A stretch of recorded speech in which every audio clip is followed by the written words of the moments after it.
And I'm gonna go ahead and start our live stream as well.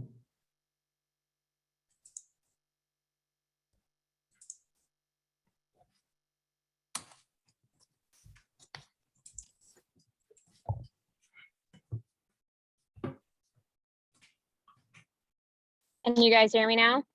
Yeah, we can hear you. There you are. There we go. Thanks. Welcome. Thank you.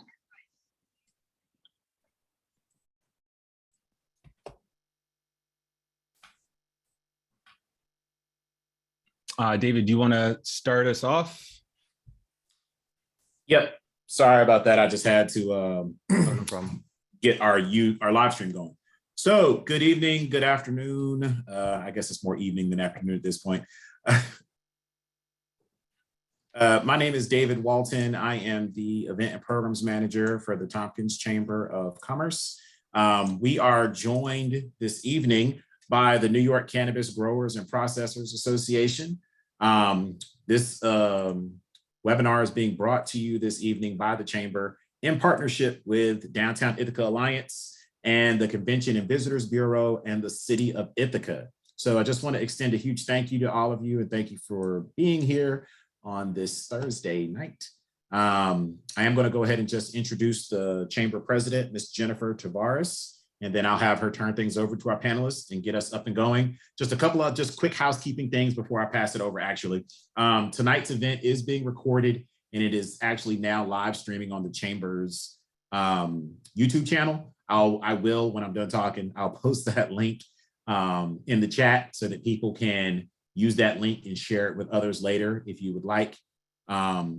If you would, throughout the session, if you have any questions for our panelists, we will have a Q&A at the end, but feel free to pepper in any questions that you have into the chat. And our friend, Mr. Dan Livingston, will be pulling some of those questions and then throwing them over to Damian, who is leading our panel today.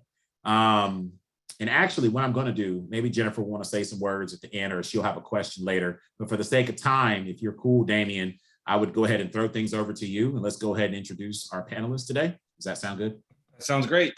All right, great. Take it away.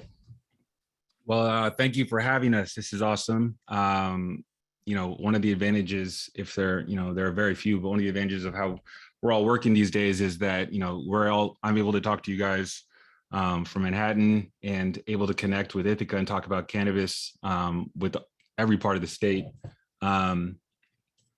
And yeah, it makes it a lot easier to pull expertise together. It makes it a lot easier to, congregate and strategize and go over this opportunity in a way that kind of brings in the whole state. And so I'm grateful for the opportunity to do it.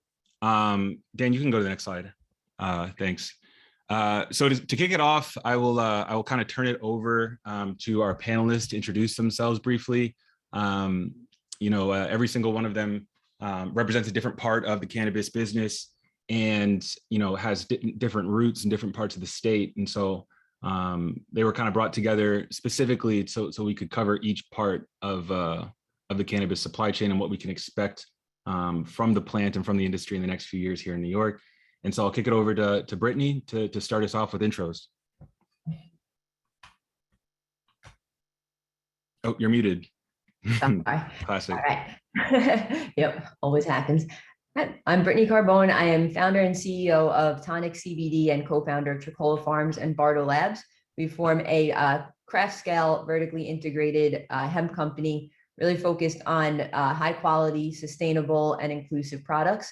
We also, we have our certified organic farm in Berkshire, New York. We also have our lab where we do a lot of custom product development and help other small businesses get into the industry, small businesses that are aligned with our values and our vision of, a hemp industry and a cannabis industry now that operates with intention and integrity, sustainability, transparency, all these things that the modern conscious consumer is really looking for in their wellness and cannabis products. We are trying to really push that even further and really make sure that the craft part of the cannabis industry really has a fair shot going against the MSOs and really making sure that that value is really felt by the consumers, because at the end of the day, that's really who's going to make or break these businesses in the state. And so that's what we're really trying to push through every part of our supply chain, from the farm to the lab to our tonic products. Great, thank you. Karli, you want to go next? Sure. Hey guys, I'm Karli. I have a very similar business to Brittany. If you've ever shopped at the Ithaca Farmers Market, you've probably seen our farm. We sell vegetables under Main Street Farms, and then our CBD business under Head and Heel. We're an organic certified, vertically integrated CBD and hemp farm. So we have Head and Heel. We launched a new company this August called Florist Farms, which focuses on flower. And then we have New York Hemp Oil, where we also do extractions and make products for other small companies like ours. So thanks for having me. Thank you, Karli. I assume you're mobile. You're moving around. Is it because it's harvest season, or? We were in Manhattan. We are in Manhattan for the Cannabis conference yesterday morning, and so we are in the car driving back to Ithaca right now. Got it. Yeah. Great. Well, thank you for making it work. I appreciate it. Cadmo, you Magic want to go of next? Zoom. Yeah, seriously. Hey, how's it going, everybody? My name is Cadmo. I am the creative director and CEO of Bodega Ink. We are a full in-house branding and creative design company. We do everything from concept development all the way to the final product and packaging for our clients. Hi, Brittany. Nice to see you. Nice to see a face. I've seen your stuff come across. Just sorry, we just did a couple things for Tonic, so that's pretty exciting. But yeah, so we are an ancillary business to the industry. My partner, I always like to give him a nice little drop. Stephen Fan is who introduced me into the cannabis world, or rather introduced me into the opportunities into the cannabis world. As you know, before it was simply just a pipe dream for me from where I came from. And so, I'm here to speak about how to offer different lanes and methods to be able to get into the industry without necessarily touching the plant, being involved with the plant specifically, or even have to worry about a license. So, just hopefully I'm able to give some insight on that. And just fair warning, we are in production right now. So I may have to leave in a little bit or pause my screen. So I apologize in advance, guys. You guys can, my emails are always open. So if I can't answer something now, I will gladly answer it later. Thank you, sir. Trever from Ithaca Organics, would you like to introduce yourself next? Sure, yeah, sorry, my camera, I haven't quite figured it out yet. We're still working on it, but yeah, I am, I've been farming fruit and vegetables since '97, and we started growing hemp about 3-4 years ago. We've grown, we grow hemp for our CBD products. We have a fruit and vegetable CSA. We've been farming in this area for 20 years, and kind of grew up on a dairy farm, and it's kind of all I know how to do, I guess. And yeah, we've I discovered the CBD, the medicinal quality of it years ago, and was very interested in producing a quality product, and that's where we're going with it today. Awesome, thank you. David, that's it for our panel. So if you're comfortable with us going to the next slide and starting, or if you have more intros from the chamber you want to go through. No, the only thing I just wanted to change was that Dan suggested that instead of posting questions in the chat, it would probably be easier for everyone to use the Q&A function at the bottom of their screen to post questions. That way we can capture them all in one place. That's a little easier to read than the chat is. But other than that, Damian, it's your show, buddy. Okay, great. Dan, we can skip to the next slide when you're ready. Thank you very much. All right, so I'm going to just very quickly, kind of sum up what we're going to talk about, what we're not going to talk about, and why we're here ultimately, what we expect people to take away from it. We're going to do about 45 minutes to an hour of the panel and I kind of talking back and forth about a variety of topics in the business of cannabis. We hope to leave at least 30 minutes at the end for your questions, so please get those questions in. Dan, who's the managing director of the NYCGPA, is going to be coordinating those questions. So definitely try to make them specific as possible, so we can, answer questions that are, actionable and helpful and useful. So yeah, to kick it off, I want to lay the groundwork for, what we're going to talk about, what we're not going to talk about. And so what this presentation focuses on is, understanding cannabis as a commodity crop, trying to understand the supply chain of how it goes from a seed in one part of the state to a dispensary in Times Square. Understanding that process is going to be essential to figuring out how you want to position yourself in the industry. You definitely can't do it all. You don't have to do it all. And what you'll see hopefully throughout this conversation is there's a lot of little opportunities throughout that supply chain to add value, to be specialized, and to make money. And I want to stress that, the NYCGPA is very focused on, creating opportunity for small business, medium business, people who've been in the state for generations in cases to start positioning themselves, start thinking about this thing in terms of businesses they understand. If you've done retail, it's not that dissimilar when you switch over to dispensaries. And if you've done manufacturing, a lot of the extraction work, the way you need a high school chemistry degree. And so I want this to come off as, which license types might be more accessible than others, which license types can we focus on now as opposed to others. And so, available resources, retooling existing businesses that you might already have. If you have a distribution company, there is a distribution license in the MRTA.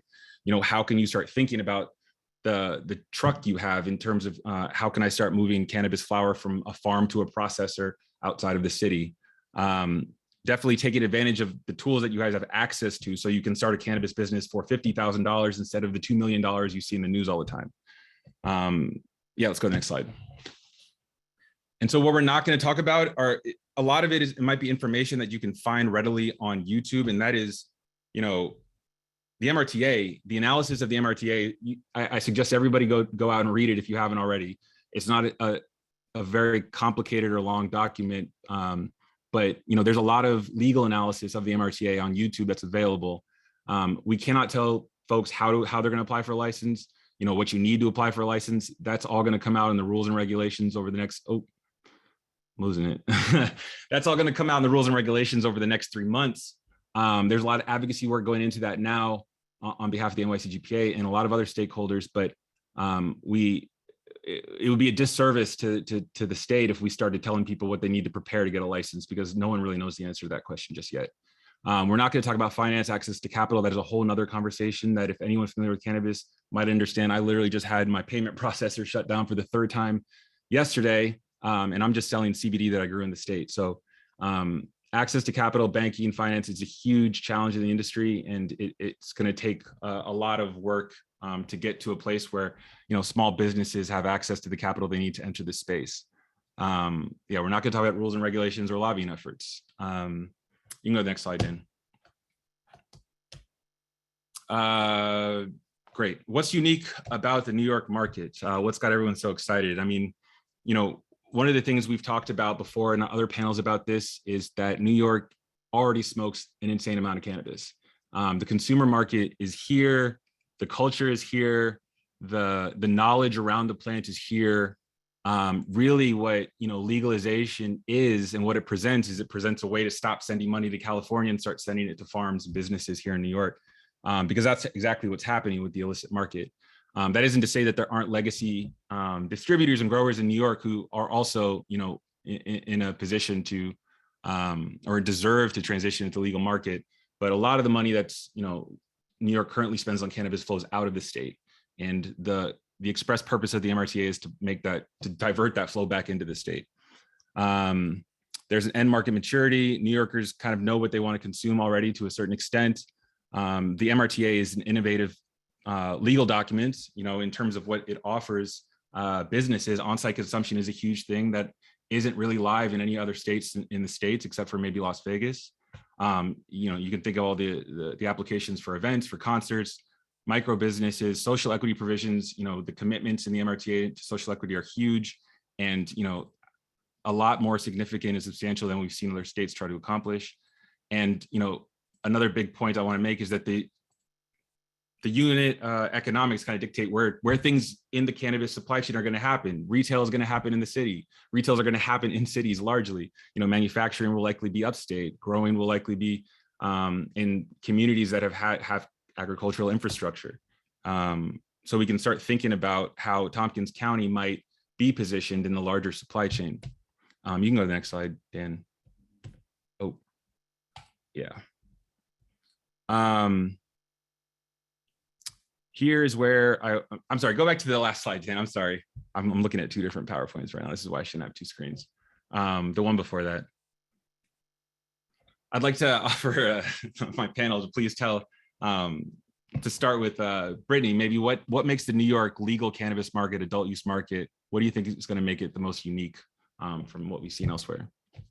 I think that, New York consumers, like you said already, I think per capita, we're like one of like the highest cannabis consuming states in the country. And I think that already kind of puts us in a very positive position. But I think also, New Yorkers really love to support New York grown, right? New York made. We see the New York craft beer industry, for example. There's a really kind of like, a pride in New York, right? And I think that it's going to be really amazing to see the kind of, cultivation operations, the kind of flower that comes out of New York and the kind of products. We're innovators, we're hustlers, and it's going to be, I think, kind of leading up to the MRTA. I think what's been really impressive about New York specifically is we weren't settling for anything other than groundbreaking legislation, right? Like we weren't settling for anything less than the MRTA, and we got lucky with the way things worked out with Como and everything like that. But there's been a lot of times before that where the activists, the people that were pushing for legalization where it was close, and we said no, like rather than doing it the wrong way, right? So we're really in a really strong position now to be able to do this the way it needs to be done with these social equity provisions, with these like opportunities for smaller business. And it's of course the fight's not over, right? And this is where the real work begins. But I think that's the kind of strength of the New York market and the people that are the driving force behind it, is that we really do care about these things, and our consumers care about that as well. And I think that it's it'd be really interesting to kind of see how, like you said, business is split between upstate and downstate. I think that Tompkins County in particular is very well positioned with Ithaca and Cornell, and with the the city of Ithaca is definitely a really prime spot for for business, retail businesses as well to take place, and also to really kind of put the social equity components to work and really make sure that we're putting back into the community, because what always happens, right, with college towns is you see a lot of kind of poverty and a lot of struggle right outside of where the money is being made. So being able to reinvest in those communities is going to be something that's can really help a lot of people. Karli, any thoughts on what makes the New York cannabis industry unique?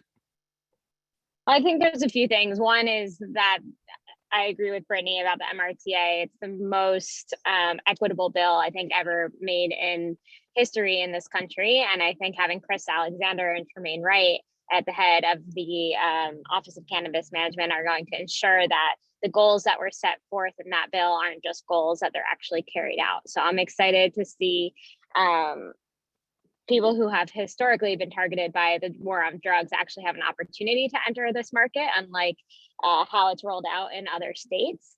And I think some of the boundaries that were put into the MRTA with licensing, like you can only own 3 dispensaries, are going to prevent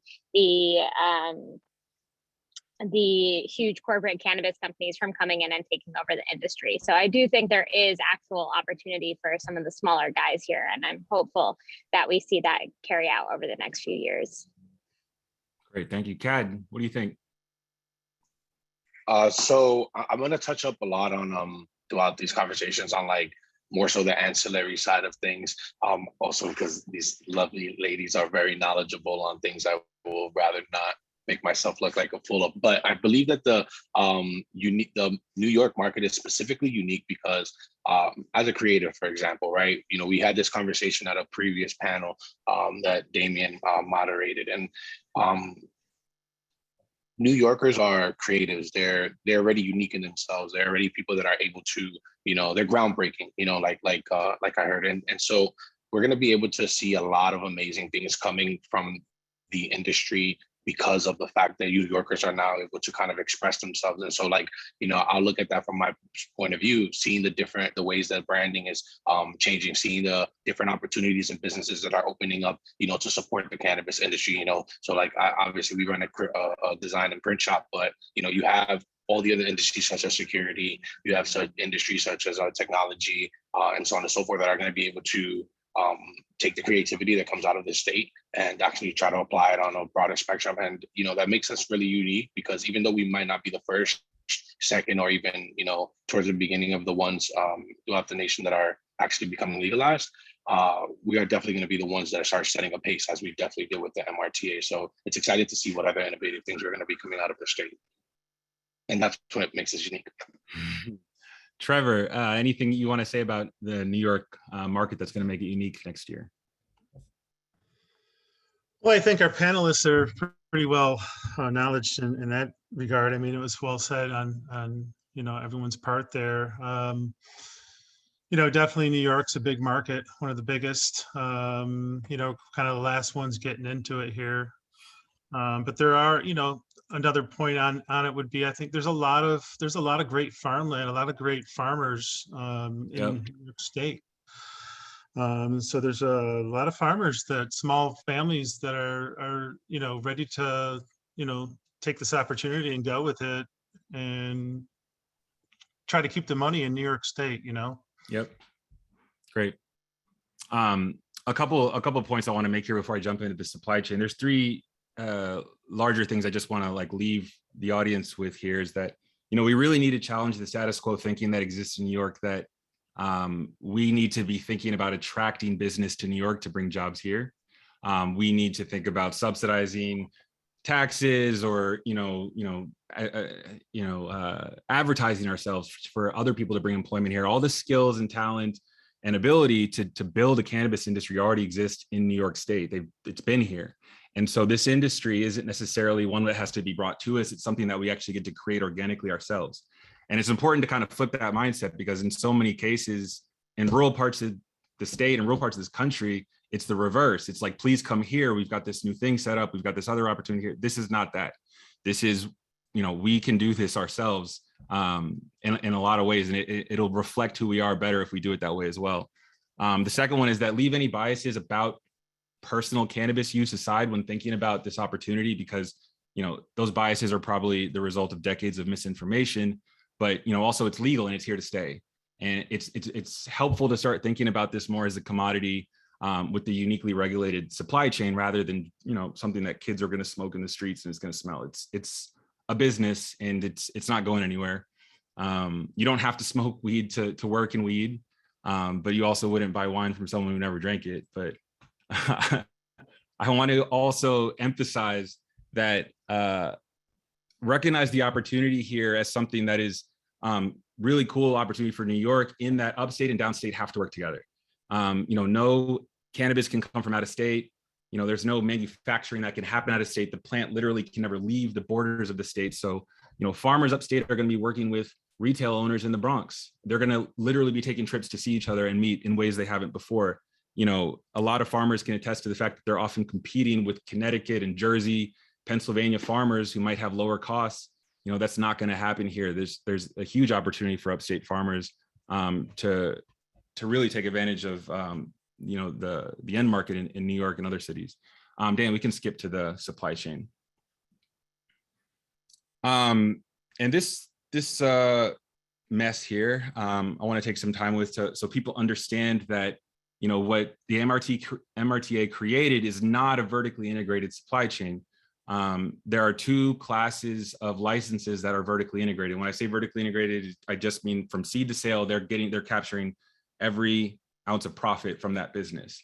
It is the most common model of licensing you'll see in other states, the most profitable.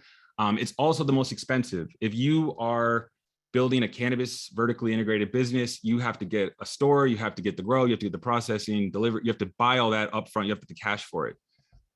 So what New York did with the MRTA is they broke it all up, as you can see on the right, to make space for small businesses to specialize and work their way into the supply chain.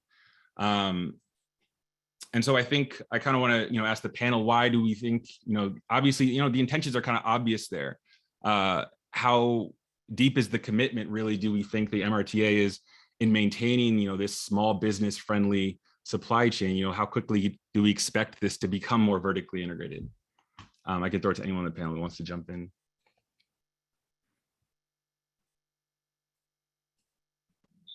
I mean, I think that's what we're fighting against in our minds. Vertical integration is great for the micro license, which is going to be allowed in New York. And what we're fighting for with the NYCGPA is to have unlimited micro business license in New York State. I don't know if we'll get that, but that's what we're fighting for. So the goal is to keep them separate due to equity. We want to keep the MSOs, the multi-state operators, and the ROs who have billions of dollars away from controlling the entire industry from seed to sale, and give small growers, small operators, small processors, give everyone a chance. And instead of creating 10 billionaires, create thousands of millionaires within the state. So that's what NYCGPA is lobbying for actively, and hopefully it will stick. Great, thank you. Anybody else want to comment on at least the kind of messiness of what the New York supply chain will look like, or where they see, a lot of value to be created? Yeah, I think that what's really interesting is kind of the different pairings that you can do. There's definitely kind of a lot of room there for different ways to, like you said, specialize, but still kind of have some opportunity, like, being able to have a processor and distributor license and things like that. There's certain things like that, having kind of these like dual capabilities actually, saves you a lot of money, like something like distributors, like, so you can just transport your own product, right? But in other ways, it's also, like you said, very expensive, to even on a micro business level. I think that that's something that people who might be like new to the industry and kind of trying to understand where they fit might be a little bit kind of misled by the word micro business, and like kind of just, it's really going to come down to how things really work themselves out into actual, regulation, right? What qualifies as a micro business? How much canopy space is that, right? How much grow space? What is it really like? How is a micro business really defined? I think will be like the crux of that. But for all intents and purposes, you could say that what we do right now in the hemp space is like a micro business. And we don't have a dispensary, we don't have a brick and mortar location, but we have our e-commerce and everything like that, and sell to other retailers. And it is a lot of work, and it's a lot of headaches, and it's a lot of different kinds of headaches at each level of the supply chain. So really understanding that you're still going to need a really big team. Again, it's going to come down to like, are they going to be making certain allowances for these smaller businesses when it comes to taxes and, insurance costs and all of these things that can really crush you if you're not generating like a high enough, revenue to kind of support all of the fees and the kind of regulatory costs of doing business in the cannabis industry. It can become really prohibitive, and it, you won't be able to afford to kind of keep up with the larger processors that can, that are producing more product, more volume, and are able to sell it for less, right? So that's really kind of something that I hope people kind of take time to understand as the regulations roll out, like really try to understand, what that micro business means. And while it is, really attractive and it can be a really good option for some, it doesn't, micro doesn't mean like a little bit of work. It's still a lot. So I think that it's a really great way though to kind of have these, like craft cultivators really be able to like showcase their product and, be able to kind of own that whole supply chain, because of the fact that you would lose out on even more revenue if you were to then have to have 4 other people making money on top of you if you're a small grower, right? So to be able to get, move that product yourself, that becomes a real key there, because then, those margins can work out a little bit better. But I think that, it'll be interesting to kind of see how creative some of the larger corporations get with kind of hodgepodging some vertical integration together. Yeah, there's definitely going to be some likely abuse in trying to avoid vertical integration, but also align with it. It's going to be kind of messy, but I do think it's important to highlight what both of you guys just said, which is specialization. Because of the way this supply chain is distributed, because you can only do a nursery and you can only be a grower, you can't sell, you can't have a retail outlet. You got to be really good at what you do. So looking at this thing, you envision like, well, what am I good at? Am I good at making potentially infusing edible products that would go into a dispensary? Is a processor license for me and you want to just do that, you kind of have to pick and choose where you can leverage your abilities and your skills to take advantage of the licensing. We can jump to the next, Dan. Oh, and someone is asking for an explanation of what RO is on that slide. That's a registered organization. I believe there's 10 of them. They have been operating in New York since medical cannabis was legal. And so they are in the MRTA, uniquely allowed to vertically integrate from seed to sale in a dispensary because they've been here. There's some other justifications that we can get into, but registered organization. They are existing medical cannabis company that exists here in New York, and they're in a separate track. We can jump to the next. So cultivators and craft grows. Trever, maybe I can get you into the conversation on this. One of the big things that they're debating now in Albany probably is outdoor grow, allowing for outdoor grow and indoor grow. Can you speak to a little bit about the challenges of growing cannabis outdoors, and maybe a little bit of the cost that might go into growing it indoors?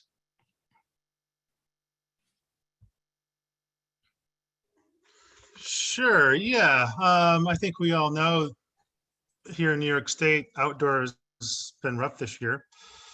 Tons of rain. But it can be less labor depending on the quality of product that you're looking to get. I think growing in greenhouses, you're going to get a better product, less weather, control the water. There's a little overhead there with the greenhouse cost and some labor, but you could do either. As far as it depends on what you're looking to for the final product. I think a lot of people are looking for really solid terpenes and a better quality product just for smokable product. Karli, maybe you could speak a little bit to, craft grows is something NYCGPA is advocating for, unlimited craft grows. Can you speak a little bit about the difference between what we would call a craft grow and maybe like a large scale cultivation grow?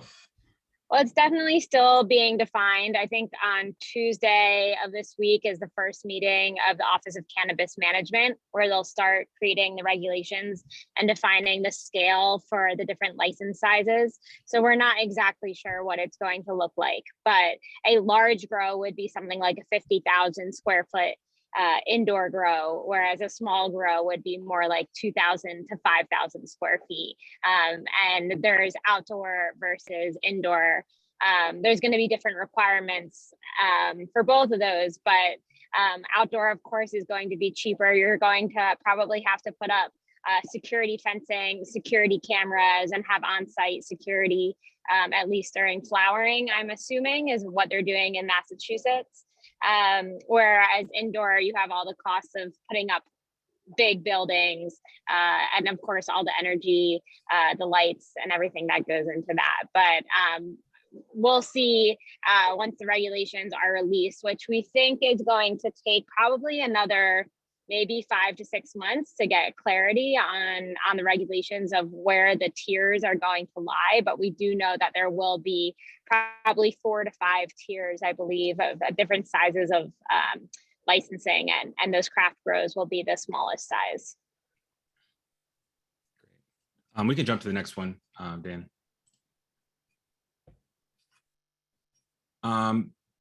Brittany, I think this would be a great place for you to jump in. Can you speak a little about the process of converting, because I know you guys have an extraction operation over there, the process of converting cannabis flower to an oil, which is an essential step in the process of getting to something that's edible and sold in a dispensary. Yeah, so it's actually perfect. So we do one type of extraction at Bardo, and New York Hemp Oil, Karli here does another kind of extraction at their lab, so we can kind of talk to both.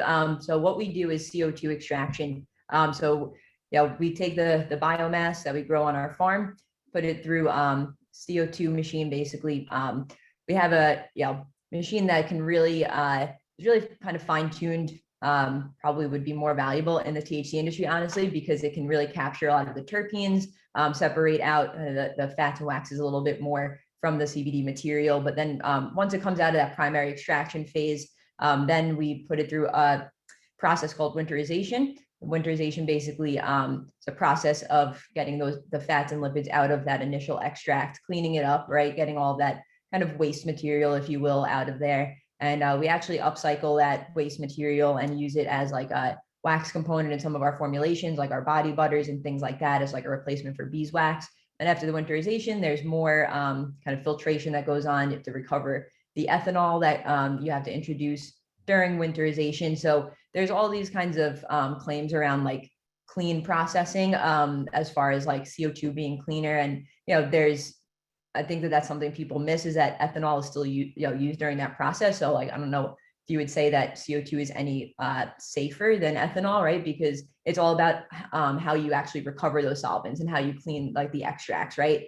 That's what it really all comes down to, is doing all these things responsibly. And like you said, it's no joke. You can't just kind of be like, all right, I'm gonna start a lab and like, not have any knowledge base or anything like that, because it's, chemistry. There's a lot of stuff going on. So after you filter it out, we run it through our short path, we run it through the wiped film evaporator, and basically make distillate. So there's different stages during your processing that you can kind of make different end products, right? So if you wanted to, you don't have to go all the way to distillate, right? You can make more of like a whole plant or like a full spectrum oil that's going to have more, chlorophyll might have just more, less potency, right? But more of like the other compounds in the plant. But if you're going to be formulating with the extracts, like going to be adding that into like an edible, for example, you're probably going to want something that's more high purity, because it doesn't have as much of like a taste to it, right? Like, so you want a gummy that tastes like a gummy, not a gummy that tastes like weed, right? So those kinds of considerations are really important to think about when you're thinking about kind of how do you want to build out your lab, right? Because each kind of end phase, like if you wanted to just stop at, full spectrum oil, then you don't need something like a wiped film evaporator, maybe, you know what I mean? But if you want to go to distillate, then you're going to need a piece of equipment like that. And then there's like, you can go into making powders. You're going to need a different piece of equipment for that. So that's really important to understand what you want your end product to be, what you're going to be doing with it, how you're going to be marketing that, and what kind of products you're going to be making, because that will really determine the build out. And even the type of extraction that you do is going to require different build out considerations, right? If you're dealing with ethanol, you're going to have like different kinds of like, HVAC systems and things like that to, ensure that safety in your lab, right? Whereas, same thing for kind of like any kind of hydrocarbons and things like that. But, processing could be as simple as like a solventless processing, right? We're using like rosin presses and things like that to have like, make like live resins. That's a really kind of strong part of more of like the kind of cannabis connoisseur market, right? And like kind of keeping that characteristic of the plant more so than kind of the kind of broader market that's going after like gummies that just taste like gummies, right? That's going to be something like they don't care. They don't want the taste of cannabis at all. They don't care about the terpenes or anything like that. So all these different things are really important considerations to think about when you're talking about processing. And processing, again, it can be different if you're making food products. Then you might need different licensing, like different kind of certifications, food safety certifications, things like that. Whereas if you're making supplements, right, like we can't technically call it dietary supplements, right? But you need to be still built out to have a CGMP certification, right? Current good manufacturing practices. And what that does is really kind of legitimizes your operation, making sure that you're following all of these regulations to ensure safe products that are fully traceable and aren't messing around, right? It's a big problem that we've had in the CBD industry is a lack of trust because it's unregulated. So things like that make kind of knowing who to trust and like, which products you can trust a little bit easier. But there's definitely, again, just thinking about what you want to be producing in the end is really important, because you can't just like put up a lab and then like just think that you'll be able to, do everything with just like a limited set of equipment, right? And you wouldn't want to do that either. Like it's really specialized. Again, figure out what you want to do and then build from there. And then you can always add in more equipment as you scale and as you grow. But again, start kind of with a very strong focus, and then that'll keep your overhead and your operations a lot tighter. I want to plug in a question from the chat really quick, just so we can also start running through those. Karli, there's a question in the chat. What is the footprint of production and processing? You guys have a processing lab yourselves. So, what size are we talking about? How many employees? Yeah, so our lab really isn't that big, and I know Brittany's isn't either. My business partner Alan and I went out to Colorado and California, and we've toured a lot of different production facilities. I don't know how many thousand square feet our facility currently is. It's currently expanding, but we started with one small room. I think Brittany did too. There's a lot that you can do in one small space. You don't need a big scale to have quite a bit of throughput. Where the costs really come in aren't so much in the scale of the facility, but is in the safety measures of the facility. So the HVAC system in our ethanol facility was definitely the most expensive part of our build out. But you could do a lot in a little bit of space, and it really depends on what you're trying to make. I think Brittany made a really good point there that it's all about deciding what is the end product you want to put out. Is it a gummy? Is it a chocolate bar? Is it lollipops? And then working backwards from that to understand how much space you need. Yeah, I mean, I personally know of a really famous ice cream shop in Manhattan that is currently, secretly working on their own formulations to do ice cream. And so there's a lot of food and beverage, a lot of space for entrepreneurship here in the food and beverage space that kind of spins into processing. So you can have things from like a commercial lab that is like very expensive to a place where you're actually taking THC CBD concentrate and infusing it into end product edibles, for example. Right, that's a good point, Damian. You don't have to do the extraction yourself. You could get a processor license and buy in already processed THC to add to a food product that you're making. So you don't have to start from flower and go all the way through to a finished product. You could work with a processor like us if we get licensed, or Brittany if she gets licensed, and buy a distillate or an isolate or a full spectrum oil to mix into the product of your choice. Yep. Cad, you've worked with manufacturers, processors on, white labeling, branding. Can you speak a little bit about that experience? Yeah, so we actually worked very closely with the rebrand of the farmers, Kaylin, Kastner, and so we got a little bit to see into the way that they're thinking about how they want to be able, to push their product. And so, it's pretty exciting. I mean, we see the creativity coming along. We see how they're continuously expanding. We see how there's a lot of different outlets that the licensing is going to be able to provide. And so, we're excited to kind of see once again where the creativity goes, from the packaging side of views, though there's a lot of issues that I understand that the safety and also like the regulations kind of methods are really what kind of screws things up a little bit. Sometimes, we had a customer, a client, a group that they purchased a set amount of packaging, and then we had to redo their packaging because about a month later, some little change in regulations. This is on the West Coast. Some little change in regulations, deemed their packaging, unusable anymore. And so, I would love to see a little bit more about how, it kind of stabilizes out here and makes it so that it's a lot easier to kind of just stick to whatever it is that we're going to do. And also kind of hopefully on our end take some of that stress away from the processors or manufacturers. So just to highlight a little bit what you're talking about there, someone buys cannabis edibles from a dispensary, it's going to be in something that is child safe, that can't just be opened. It's going to have warning labels on it.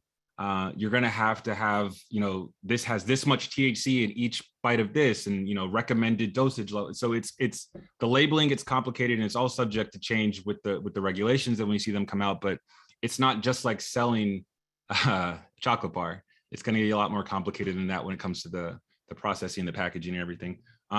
Dan, we can jump forward. Distributors and delivery licensing. These are two separate licenses. The delivery license, I've thought of in terms of New York City a lot, just because of how huge that industry here is in New York for almost everything. No one leaves their apartment anymore to do anything. But one of the interesting things about the delivery license, and delivery license is essentially a company that will take it from the dispensary to your house or to your apartment. the limitation on the number of employees in the MRTA limits the delivery license company, whoever it may be, to 25 employees. So there are a lot of companies in California and the West Coast that have thousands of employees in working cannabis delivery. They are not allowed to enter New York because of the way the bill is written, which leaves a lot of space for someone with some logistics expertise and maybe a delivery service company. It creates a pathway to that. I don't know if anyone is familiar with the distributor's license. It's kind of out of my realm of expertise, but essentially this is going to be like your license that is about taking flower, putting it into a facility, storage facility, bringing it all around the state. I don't know, Brittany, Karli, do you guys have any insight into what that's going to look like? I think delivery has the potential to be massive in New York State, probably even bigger than dispensary channel. I think there's already a very, very strong delivery system, especially in New York City. And we're excited to see some of those legacy operators get set up with licenses and be able to start coming into the legal space and doing it in a legal way that's safe. So I'm excited to see those opportunities come up, and it's just creating another like opportunity for people to come into the market. You don't necessarily need to grow, you don't need to process, you don't need to brand, you don't need to make a product, right? You just have to have a fleet, manage a team, and be good at logistics. Run a website, something similar to Grubhub or, Ithaca to go. Like, I could see those companies coming in and being great at the delivery game. And I think there's huge opportunity. A lot of people, especially through COVID, have gotten comfortable with ordering things right to their house. And I don't think weed is going to be any different. Awesome. Thank you. And I Brittany. think, as far as like distribution goes, I've had just like some interesting conversations about it because, same as you, Damian, as like, not something that a lot of experience and knowledge in, kind of trying to understand that license a little bit more. And if one thing that pops up is like a conversation I had with somebody who's it's a good friend who does distribution for cigarettes currently in New York State. And he's been pretty much preparing for legalization for years because they, distributors like that, like distributing cigarettes, it's the same kind of like legal and regulatory kind of hoops that you have to jump through, and very strict regulatory kind of confines that you have to operate within. And I think that that's going to, be a big opportunity for those types of, existing established companies that are already, have distribution lines and have, transportation and everything like that. I think that they're going to kind of hop in there pretty easily. But then the other end of that, like, right, that's from like a pure like logistics standpoint. But then when it comes to like the last part, the last bit on your slide, right, liaisons between wholesalers and retailers, I think that's also where you're going to have a lot of larger companies too, kind of being these distributors, right? Like you see like UNFI, right? Like with food products and things like that, right? So when you think about that, it's like they can have all this buying power, basically be able to collect money you're selling between, wholesalers and retailers, right? And be that distributor and be able to kind of, like you said, not have to really make a product, not have to do all that work, but just kind of make those moves and, make the connections. And then that can be a really lucrative opportunity. But, the conversations that I've had around it haven't been like super encouraging for like smaller scale businesses getting into it. All kind of seemed like more geared towards larger scale businesses. But I think that you'll start to see, especially kind of like in the upstate area and things like that, kind of ways that we get creative with it like we always do, and try to find ways to kind of have opportunity for smaller distributors to get in there as well, especially like we keep talking about the craft market, right? Like having distributors that are very much focused on buying and selling those types of products. And like, dispensaries can go to that distributor knowing that they're going to have a selection of a certain type of product, at a certain kind of level of quality and things like that. So it'll be interesting to see how that license specifically kind of plays out. Dan, you want to jump to the next one? Huge part of the industry here. And Kat, I hope you're still there. You can maybe speak to a little bit of this, but again, there's so many infinite opportunities in this space that don't touch the plant. Every single thing that you can think of that exists in a traditional business exists in cannabis, and that extends to administrative work, legal, accounting, financial, point of sale software. It's the seed to sale software tracking system is going to probably be in place with another company, but software generally is just a huge part of the cannabis space. There's security, physical security, and installing security systems. Grows are going to need them. Dispensaries are going to need them. Lighting is obviously huge. If you know anything about lighting, get into LED lighting ASAP, because New York doesn't get a lot of sunlight and plants got to grow. Grow supplies, grow stores, a lot of the stuff that farmers are going to need or growers are going to need extend beyond stuff that's at Home Depot or Tractor Supply, and is kind of specific to organic horticulture, very unique organic fertilizer combinations, stuff with printing, like and labeling, like we've talked with Kat. I mean, Kat, can you talk a little bit about how you got into the ancillary space? Because I feel like you weren't in cannabis and you're doing something else, right?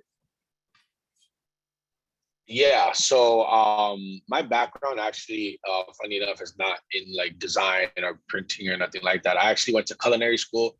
I was a certified chef for years, worked in many restaurants, and ultimately became a consultant for hospitality industry. So, specifically when talking about ancillary business, I also like to try to put in my 2 cents on. I know you guys mentioned like edibles prior. I'm not saying I did or didn't, maybe with some CBD, but made edibles in the past. So there's a lot of other aspects though, nonetheless, that are going to be available with ancillary businesses. And so, as you mentioned, logistics is going to be huge. I mean, I'm also seeing, aside from most being in the industry right now, from the point of view of helping in packaging, labeling, and so on and so forth, I also do have an inside view, with my friends about actually going through the process of getting a dispensary, right? And I'm seeing this process. And while seeing this process, I'm hearing about all the extra things that they can't think about.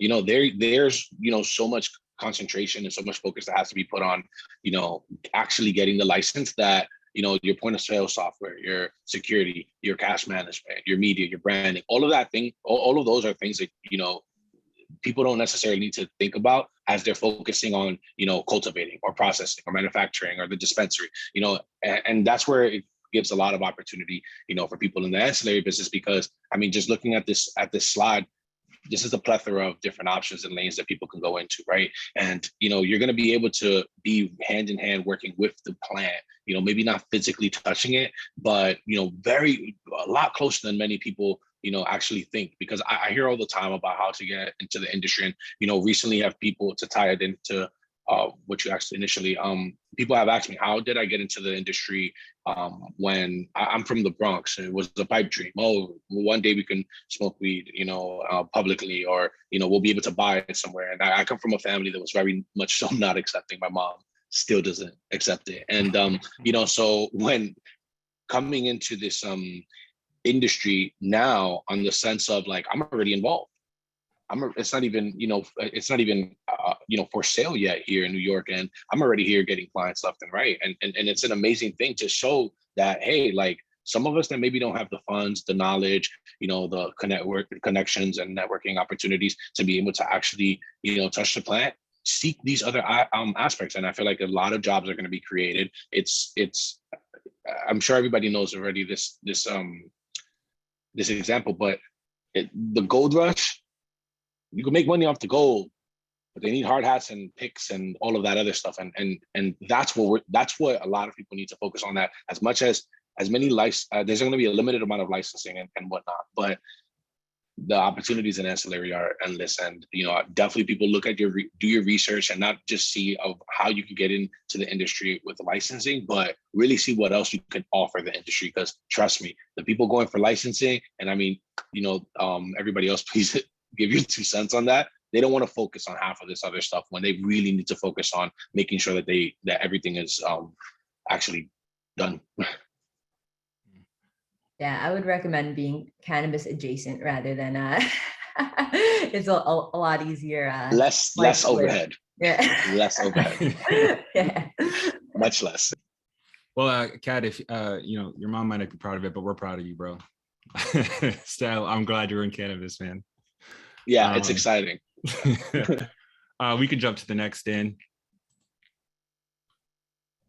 We're going to close it out and then we're going to jump to questions. But, one of the, the second biggest, if not the biggest, is the retail, is the dispensaries. These facilities are interesting. I encourage anyone who's interested in going after a dispensary or a retail license or learning more, go to Massachusetts. It's right across the border. Go look at how much it takes to build one of these things. There's the compliance and the staffing are pretty gigantic. There's, obviously security. There's just a lot that goes into these facilities. In some cases, there's like a limit on how many people will be allowed to be inside of the same at the same time. So you'll have to have a lot of staff on hand to help them, peruse the products. It's a complicated business, but it's not overly complicated that someone who hasn't done retail before can't transition into it. I don't know. Do you, Brittany, you want to kick it off and talk a little bit about what you think dispensaries might look like in, say, Ithaca? How many they might have. And yeah. Yeah, I think dispensaries are going to be really big in places like Ithaca, as far as different types of, not only like variety, but I think that you'll see kind of more people paying attention, like where larger players might just really focus on the city and everything like that. I think if people are smart that have money to invest into dispensaries, they're going to go to places like Tompkins County, like Ithaca, because it's not only the college population, right? Which I do think will also pose a little bit of like a kind of challenge for the dispensary as well. You're going to obviously have a lot of people with fake IDs trying to get into into the dispensaries like you do with the bars, right? But again, like that's just kind of life in a college town, right? Or those businesses are used to it. But yeah, I think that it's going to be a really kind of diverse kind of marketplace. I hope so, at least. I think that there's room in Ithaca for a few different dispensaries, and I think that having some that are really kind of community based more so than college town based. You know what I mean? Like I think that that's really kind of the really valuable part of Tompkins County is what I love about Ithaca. I lived there for just about 2 years after moving up here, and what I love is kind of just like the hippie roots of Ithaca, right? Like, and just like yet a lot of people who have been there for a long time and are not happy about all the changes that they're seeing going on with all the developing and things like that. And I think that those people, those are like your OG cannabis lovers. And I think that there's going to be some really cool stuff that are more so kind of in that market. And then you'll have like your college market as well. I think there's kind of like a cool, population range in the area that will allow for some cool opportunities and different businesses. But I think that, especially given Ithaca's and Tompkins County, proximity to the Finger Lakes and being, right on Cayuga Lake and everything like that, that is going to be a huge opportunity for, people traveling, going to the Finger Lakes for the weekend and everything like that, stop in Ithaca and, pick up, your supplies for the weekend, right? All that kind of stuff, all the wine trails, everything like that. I think it leaves a lot of opportunity for different, dispensaries across the area. Spots off the highway where people are going up there to try. Yeah, that's going to be huge. Yeah. I think we're going to just jump right into questions because I can see that there's a number of them. Let's start at the beginning, and then I'm going to kind of kick it around. So, question here from Adrian. Can panelists address very small producers? Is there a minimum size? Could there be a different number? I think we kind of got into this, but this is, I believe, Adrian, you're talking about growing. Karli, you said that, we're expecting tiered canopy, size grows for producers, right? So the small we think will be correct. I mean, can you speak a little bit about how that differs, how a 5,000 square foot canopy might differ from like a 50,000 one in terms of like capital expenses, maybe? Oh boy.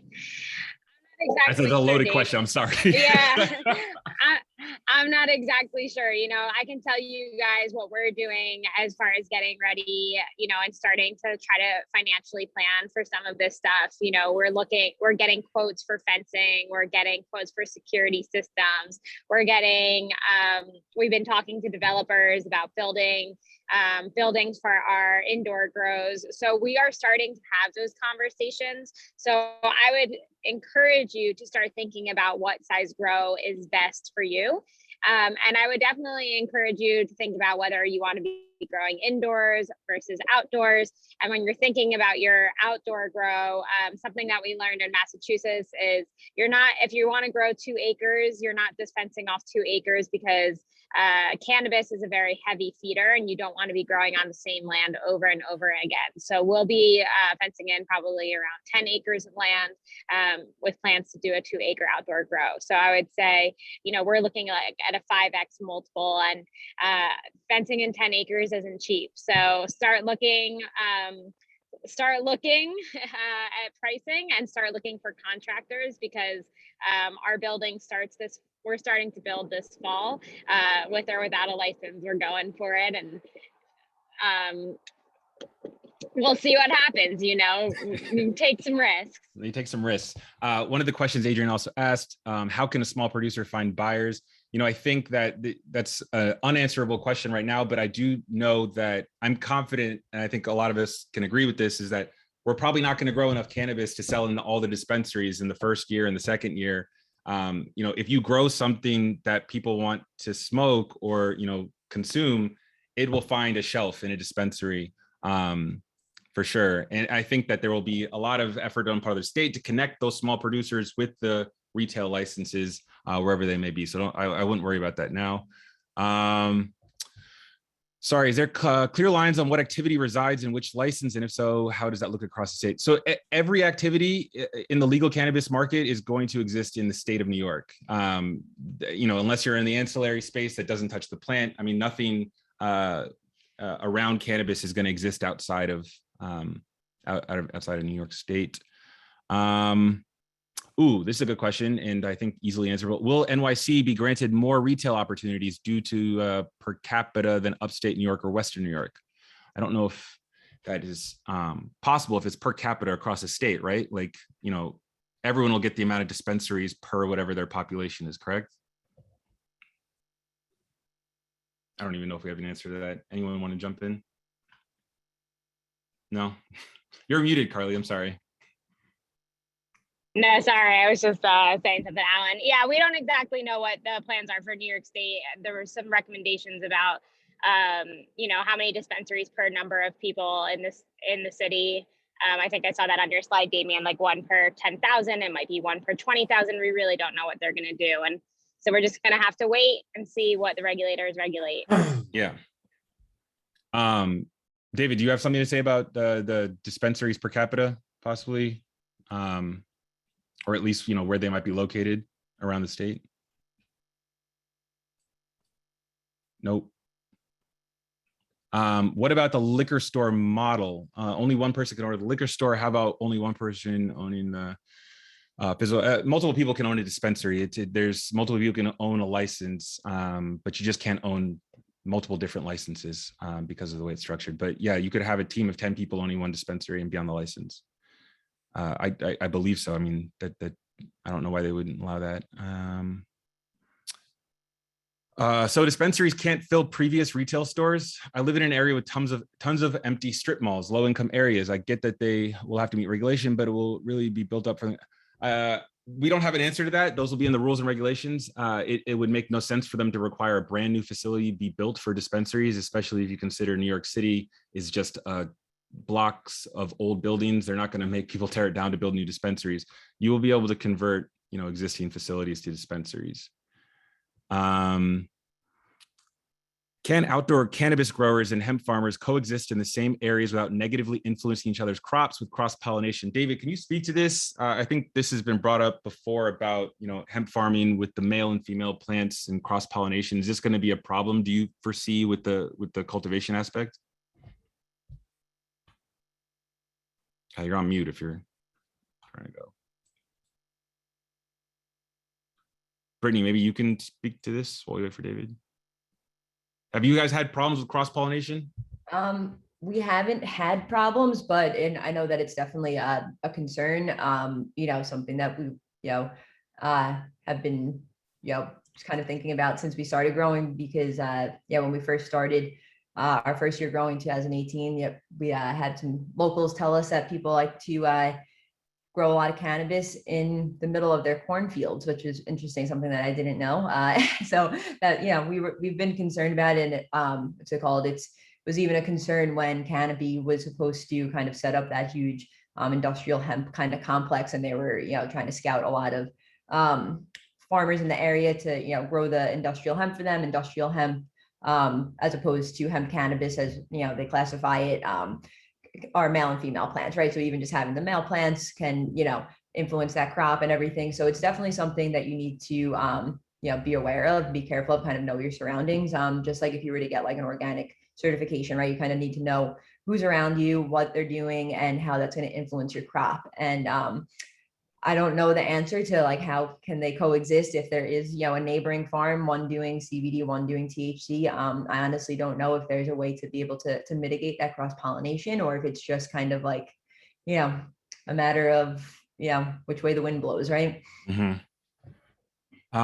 Question from Jacqueline Schneider: because of a lack of product or expected lack of product, I do wonder if they will allow for interstate distribution to the retail locations for the first 12 months or so. Jacqueline, cannabis is federally illegal. It can't cross state lines, and it's a federal crime.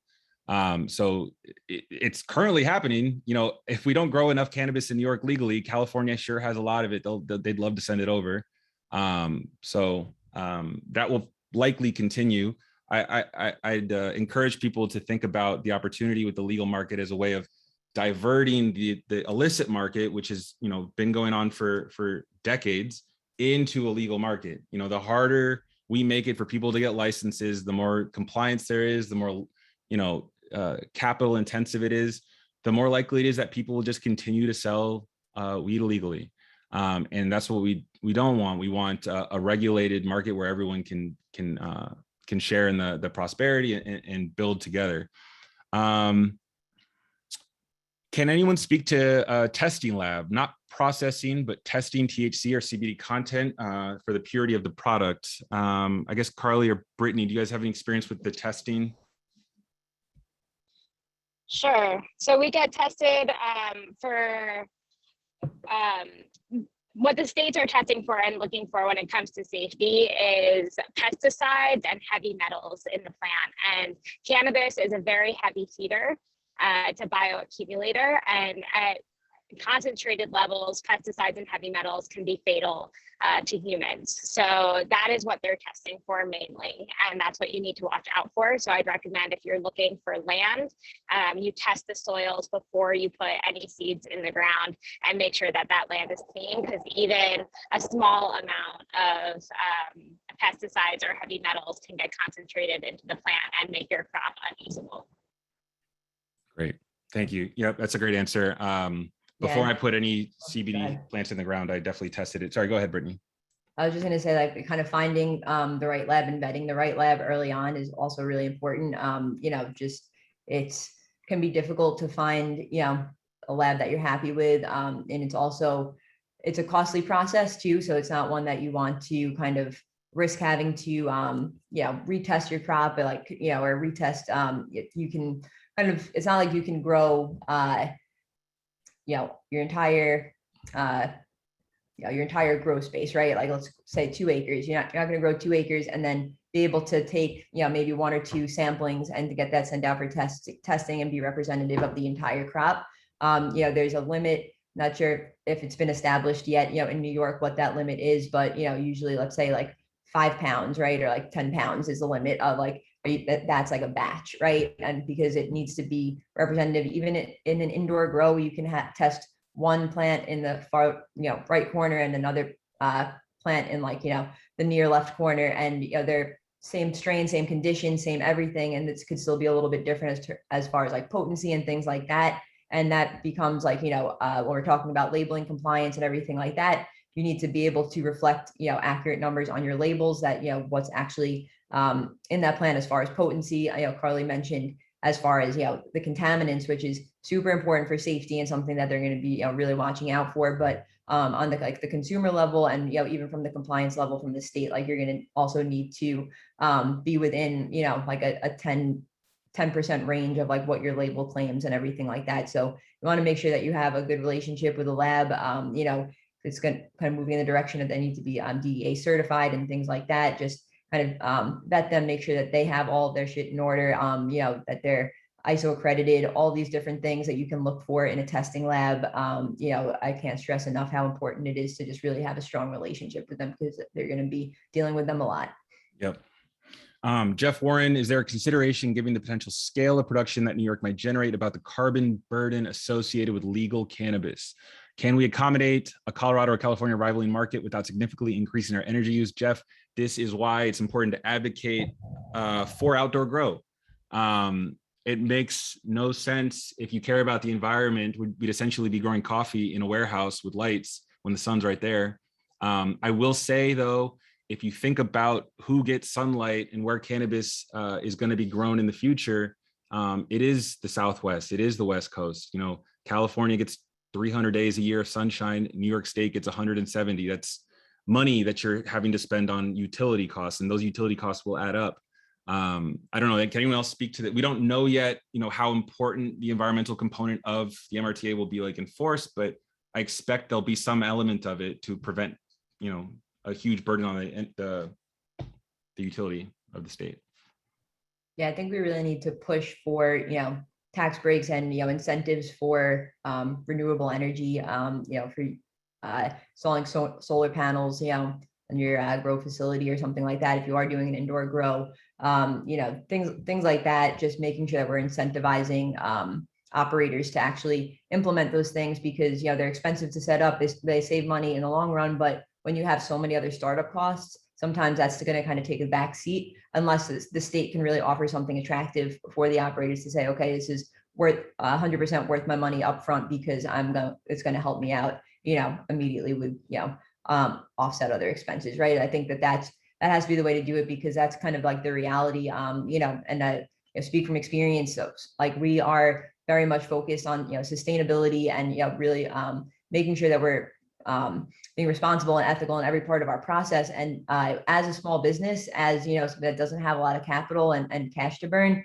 it can be really difficult to be sustainable in business, right? Like if you don't have the money, because usually it's a choice between, kind of something more costly that is more environmentally friendly, or something that okay, well, this isn't the best, but I can still, pay my bills at the end of the week, right? So they need to have that give and take, especially with the tax burdens and everything like that are already going to be kind of upon the operators. So I think that'll be the best way, is if people feel they'll be rewarded for that work. Yeah, this is a good follow-up question from Stacy, St. Louis. I'm sorry if I said that wrong. What is the difference in the end product between indoor and outdoor grown cannabis? Karli, maybe you could speak to that for a second. Someone growing indoor flower versus outdoor flower. What are the differences we're seeing in the product there? I think everyone has different definitions of quality. As an organic grower of vegetables and hemp, to me, quality is certified organic, grown by the sun.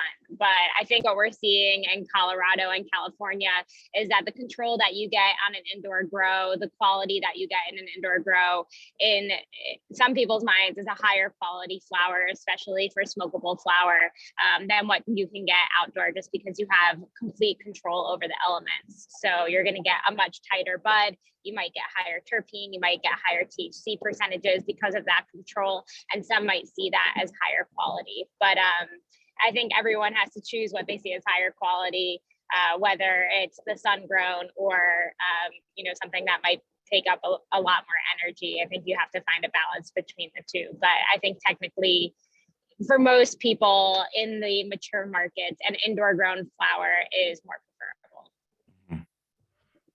preferable. Great, thank you. Thanks, that was a good question. What would the requirements be for the facility, this is from Sammy, for the micro business to do processing as well? So a micro business is, again, the vertically integrated license. It's primarily intended for social equity applicants. If you don't know what a social equity applicant is or how it's defined, I would definitely go look up the MRTA and see that it includes distressed farmers, veterans, women, folks from communities and zip codes that were overly incarcerated during the war on drugs. It's a very comprehensive definition that actually encapsulates probably 75% of the state. It also gives them the ability to kind of pick and choose who's going to get what and how they're going to get it. A big thing that you have to understand about the way these licenses are awarded is that without a doubt, people sue the state and it slows everything down. And, you know, a lot of effort, I think, is going to go into just making this as accessible as possible so that there is no way for it to be slowed down that way. But Brittany, maybe if you could speak a little bit about micro businesses. I mean, how does it work? Are they growing on the same site that they're also processing? Can they make cartridges? I think in the question they're asking, from the concentrate on that same site. Yeah, so that's really, you know, the beauty of the micro business is that you can do it all, right? And I think that, you know, there's probably still needs to be a little bit more clarity as far as like how, you know, the cultivation and the processing need to kind of be separated. But from what I understand, it can be like in the same facility or on the same property. And it's really, yeah, like you can fill carts, right? You can basically, you grow the plant, you can stop there, right? Sell it as flower, or you can, you know, process in any way that you choose. Like, again, if you're going to be like on the smaller scale, you know, building out a huge lab probably like might not be the move right away, right? Depending on what you want to do. But, you know, maybe that's something like, I think that, you know, solventless extracts become a really great move for micro business, like something that you can really kind of keep your overhead a little bit lower, right? And be able to still make, highlight the quality, right? Because again, that's really what you have to focus on. If you're going to be smaller, you kind of have to be smaller for a reason, right? Be able to say that you're producing something that's higher quality, or that's somehow more intentional, more consciously made, and kind of delivers value, because you'll probably be charging a little bit more for it than, you know, these much larger operators, right? So there has to be kind of that value there. And I think that being able to really showcase that quality over quantity, you know, component of it is a really strong move for micro businesses and craft operators. Like we were saying before, really showcasing the quality of the flower, and something like vape cartridges that, you know, are, you know, whether it's live resin or you're making, you know, and oil more so through, you know, more kind of traditional extraction methods and with solvents and things like that. There's, you know, you can do a lot as far as like the processing goes, right? Processing can mean anything from just packaging, like, right, just like filling, like rolling pre-rolls, or, you know, kind of filling packages and things like that. Or it can mean, you know, actually making oil and, you know, doing all these kind of more intensive processes to the plant. So there's definitely a lot of different options there as far as your processing goes. And then being able to, you know, is again kind of really understanding your end customer, right? Because then you also have the ability to sell that right after that, right? Like it's, you know, you're going to be like know your market, where you're going to be selling it, how you're going to be selling it. So that's definitely an important thing to consider when you're thinking about the processing element of your operation. Shannon Divers, is there a precedence for the nano grow? How competitive is that space? I wanted to answer this really quickly, just because, you know, we don't yet know what the nano grow is going to look like, how small the canopy space, the smallest grow possible. But it goes back to the original, you know, comment. New York State is a very advanced market. Cannabis consumers are very sophisticated. They like a high quality product. If you have a great grower and great genetics, and you have a very small grow, you have a profitable business.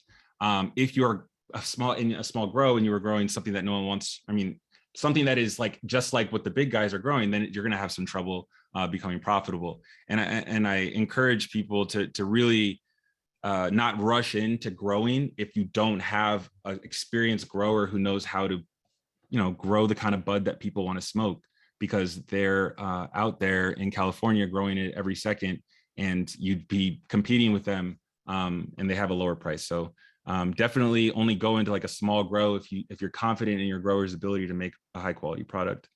I think I'm going to end it there with the question, so I can kind of turn it over to the chamber to close this out. I really want to thank the panelists. You know, sorry, David, I heard that your computer froze, and that was a big problem, but I do want to thank everyone for coming through tonight. You know, everyone at the NYCGPA, we do this voluntarily because we want to get the word out on this opportunity to our fellow New Yorkers. You know, this is not an industry we want to see gate kept, you know, where people are intimidated by how complicated it can be. Like, there are people in the state, there are people in our organization that are out here discussing these topics in depth, you know, trying to get people the information they need to make the, you know, the best decision for their businesses. And we want to see the state succeed. We want to see small businesses succeed. We want to see, you know, people who've, you know, suffered at the hands of, you know, the war on drugs, you know, farmers you missed a couple crops, you know, we want to see these people, you know, turn a profit from this plant. And so that's going to take a lot of more conversations like this. working with a lot more chambers of commerce. Obviously, it's a pretty big state, but thank you everyone for coming out tonight. I'm going to turn it over to the chamber, to David, to close us out. And yeah, thank you again to the panelists. Thank you so much, Damian. Thank you. Cadmo, Karli, Trever, and thank you to Dan as well. Great job, everyone. I think you could sit here for another hour and answer questions. So we appreciate your work. The Chamber, the Downtown Ithaca Alliance, City of Ithaca, Visit Ithaca, we were all excited to be able to bring your team here and to start sharing information in Tompkins County so that we can all support whatever amount of business and economic activity this is going to bring to upstate New York, but particularly our community, our farmers, our retailers, our processors, our distributors, all the different levels of new business activity that this is going to open up for New York State. It's exciting. It's a new opportunity, but we obviously need to learn a lot about it and know what we're doing and plan for it and do a good job and do it well. And also make sure that this new opportunity is shared with all of the groups that really should have first access and most access to this opportunity too. So I appreciate you focusing on that. So the Chamber is happy to coordinate with you to offer this. We look forward to doing a deep dive on a couple more topics with you moving forward. So this isn't going to be the last webinar that we do together, I don't think. I did want to offer City of Ithaca Economic Development Office. Tom Knipe wasn't able to be here with us in the webinar tonight, but he wants to be sure that anyone who's listening and is interested in opening any related businesses in downtown Ithaca knows that he and his office are interested in talking with you. So please reach out to the City of Ithaca. We're going to continue to try to partner with the New York State Cannabis Growers and Processors Association to make information available, to have more webinars. And you obviously all also have your advocacy game really going strong. The first time I met actually Alan at an event just a couple months ago, a couple weeks ago, maybe now, it was really clear to me that your organization is really on the ground level, doing really hard work. And certainly as a chamber and as a very progressive organization, we're interested in, how we can help. So please let us know if there are advocacy opportunities that we should be sharing with our members and folks in the local community. We hope that you'll reach out and leverage this network for that as well, because I think you have probably a lot of folks here that are willing to roll up their sleeves and help with some of that work too. So we're also taking new members, just so you know. We're also taking. Great, yeah, you have a fantastic website. Can someone drop your link in the chat if they haven't already?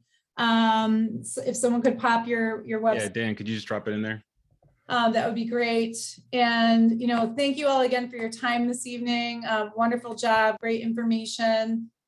And we all look forward to continuing this conversation. And thanks to all the attendees. This is one of our highest registration levels ever for our webinar series. So clearly there's a lot of interest here. And thanks to our sponsor, which is Tompkins Trust Company. They help us present our Learn series all year long. And, we're all excited to keep learning together. So Thanks, Jennifer.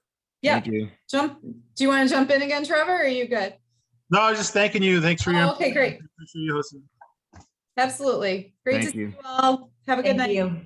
Bye-bye. Thank you.